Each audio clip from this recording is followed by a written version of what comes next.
Ladies and gentlemen, let me tell you something straight from the heart. You can't lose focus on yourself while you're trying to win in life.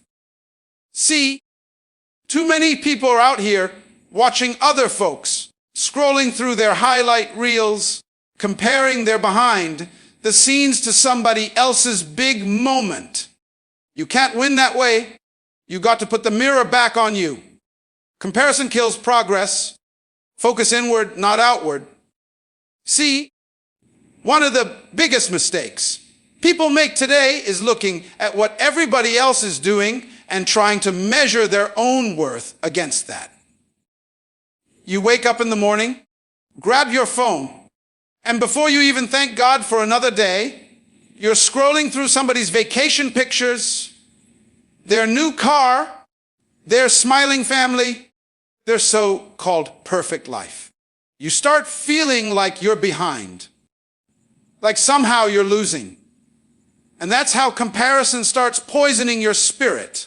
You begin to question your own pace, your own purpose, your own progress. But here's what I need you to understand. You can't run your race if you're busy watching somebody else's lane. Everybody has their own timing. What's meant to you will never miss you. You can't compare your chapter 1 to somebody else's chapter 20.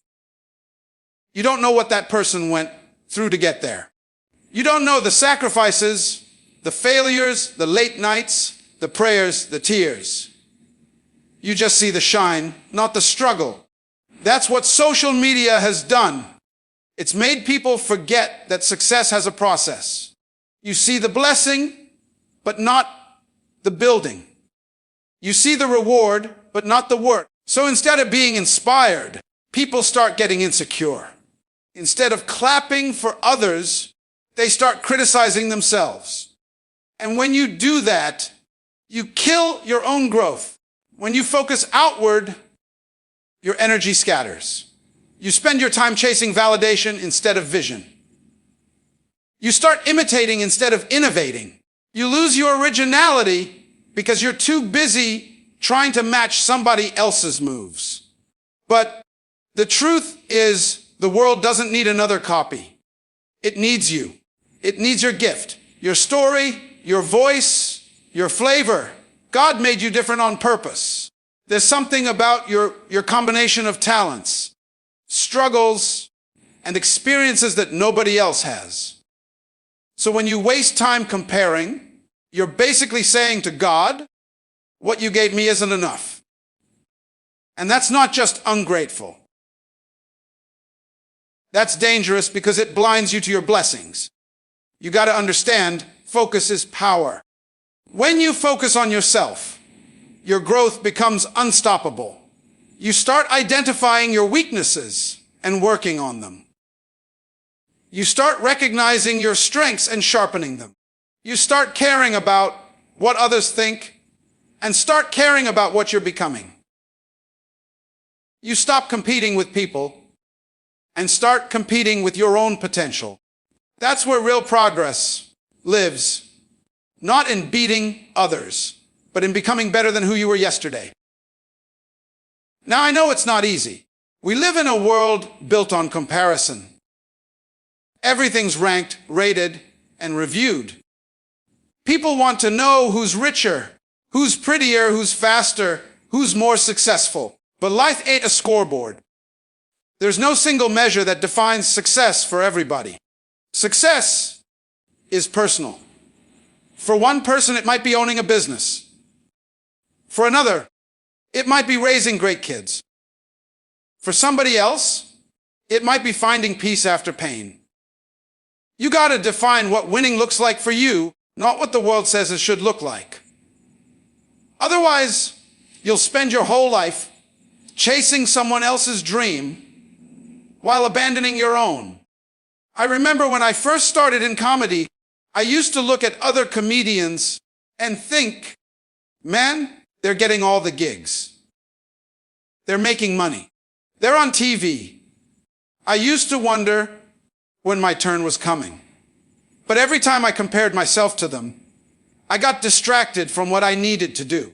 I was so focused on what they were doing, I stopped improving what I was doing. Then one day, a mentor pulled me aside and said, "Steve, your breakthrough can't come while your eyes are on somebody else's blessing." That hit me hard. I realized that every minute I spent watching someone else's success was a minute I wasn't investing in my own. From that day forward, I decided to focus on Steve Harvey. I worked on my jokes, my delivery, my message, my brand.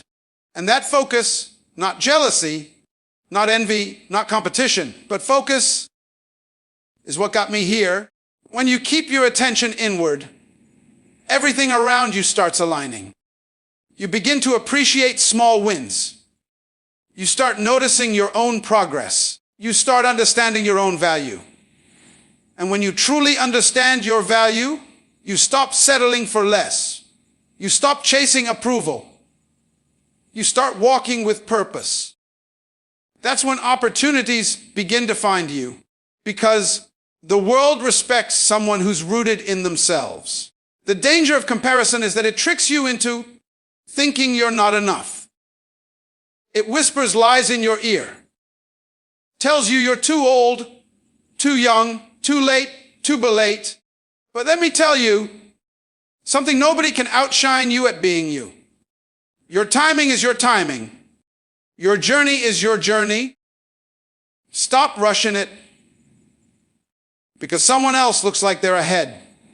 You don't know how many silent battles they're fighting. You don't know what kind of pressure they're under. And sometimes the very people you envy are wishing they had your peace. So instead of comparing, start appreciating. Appreciate where you are. Appreciate how far you've come. Appreciate that you're still in the fight. When you focus inward, life slows down in a good way. You stop competing for attention and start competing for excellence. You begin to work with intention, not desperation. You start mastering your craft because you're doing it for growth, not glory. That's when you find real satisfaction. Not when people clap for you, but when you can look at yourself in the mirror and say, "I gave it my all today." That's success. That's winning. Every great person you admire, whether it's an athlete, artist, entrepreneur, or leader, they all learned this truth early. You can't win by watching others. You win by working on yourself. Kobe Bryant didn't spend his time comparing himself to other players. He spent his nights in the gym, practicing when nobody was watching. Oprah didn't compare herself to every TV host before her. She built her own lane. They all understood that comparison steals creativity. It drains energy. It delays progress. You can't build something extraordinary when your mind is divided between admiration and envy. So every time you feel the urge to compare, stop and remind yourself, I'm on my own path. Take that energy and put it into your purpose. Every ounce of jealousy can be turned into motivation. Every bit of doubt can be turned into determination. Every moment spent comparing can be replaced with a moment of creating. When you do that consistently, day after day, you start building momentum. And momentum is stronger than motivation. It keeps you going even when you don't feel like it. Focus inward. Build your foundation. Be grateful, be consistent, and stay patient.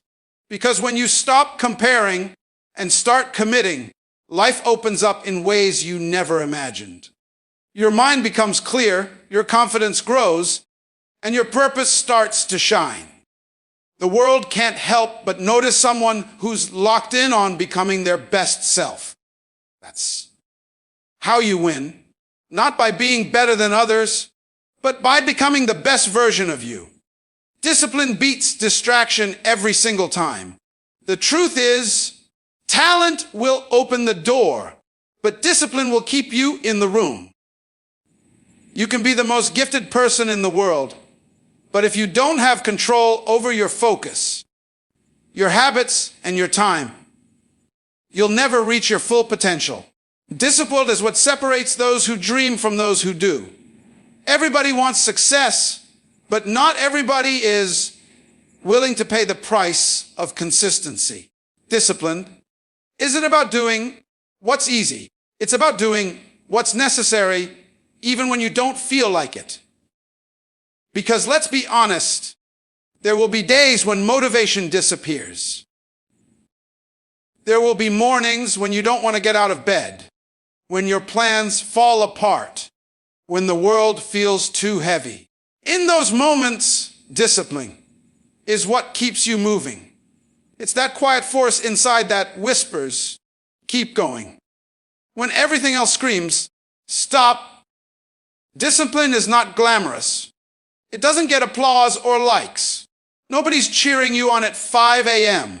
when you're grinding in silence. Nobody's patting you the back when you choose to study instead of party, or when you keep your faith strong in the middle of struggle. But that's the beauty of discipline. It builds strength in secret. It trains your mind to obey your vision instead of your emotions. You see, emotions are temporary, but discipline is loyal. Your emotions will tell you to quit, to rest, to take shortcuts. But discipline reminds you why you started. It reminds you that every sacrifice, every long night, every no you say to distraction is a yes to your future. Distraction is the enemy of destiny. We live in a world that's constantly pulling our attention in 100 directions. Notifications, social media, gossip, entertainment, all designed to keep you busy but not productive. Every scroll, every click, every moment wasted on meaningless things chips away at your focus. You may not see it instantly, but over time, distraction steals your dreams one small compromise at a time. It doesn't come loudly, it comes quietly, in little habits that seem harmless but add up. That's why discipline is so powerful. It's your shield against that noise. Discipline teaches you to say, not now, to everything that doesn't align with your purpose. Think about it. Every successful person you know, every legend, every icon has one thing in common: discipline. It's not luck. It's not magic. It's not even just talent. It's the daily decision to do the work, no matter what. When I was coming up, I had to learn this lesson the hard way. There were days when I was broke, tired, and ready to quit. But I kept getting up. I kept showing up on that stage, even when nobody was laughing. I kept writing jokes, even when doors closed in my face. That was discipline. That was commitment. You can't let your circumstances control your consistency. If you wait for the perfect conditions to start, you'll never start. The conditions will never be perfect. You have to move anyway. Discipline is about priorities. You can't have everything, but you can have what matters most. The problem with so many people is that they confuse being busy with being productive. They chase everything that shines instead of building what lasts. Discipline is choosing long-term growth over short-term gratification. It's choosing to plant seeds today that might not bloom for years. It's saying no to the comfort that kills dreams. Sometimes discipline means cutting off people who keep you distracted. Sometimes it means shutting down your phone and working in silence. Sometimes it means walking alone until the right company finds you. Because make no mistake, distraction doesn't always look bad. Sometimes it comes disguised as opportunity. But if it pulls you away from your purpose, it's not opportunity, it's a trap. You have to learn how to control your attention. The most successful people in the world aren't the smartest. They're the most focused. They've trained their minds to zero in on their goals, no matter what's happening around them. Discipline gives you that power. It helps you master your impulses. When you're disciplined, you don't let emotions drive decisions. You think long term. You play the big picture. You learn that every choice either takes you closer to your dream or further away from it. That's why discipline is more valuable than motivation. Because motivation is seasonal, but discipline is permanent. You can't depend on feeling good to do what's right. You have to train yourself to do what's right even when you don't feel good. And the thing about discipline is that it doesn't start big. It starts small. It's built one choice at a time. It's waking up 10 minutes earlier. It's reading a few pages every night. It's sticking to your word. Over time, those small acts create big results.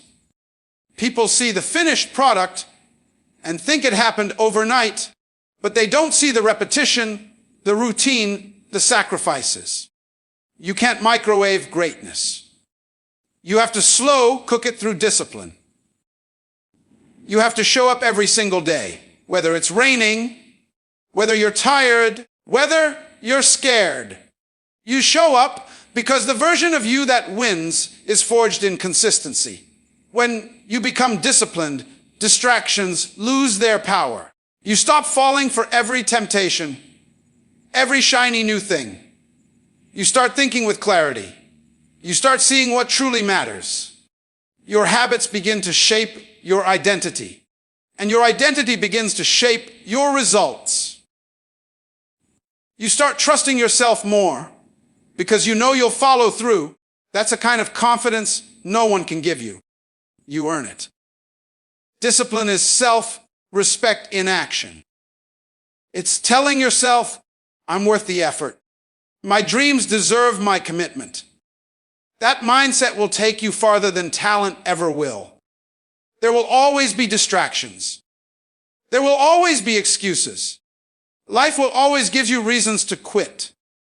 But discipline gives you reasons to continue. It reminds you that progress takes patience.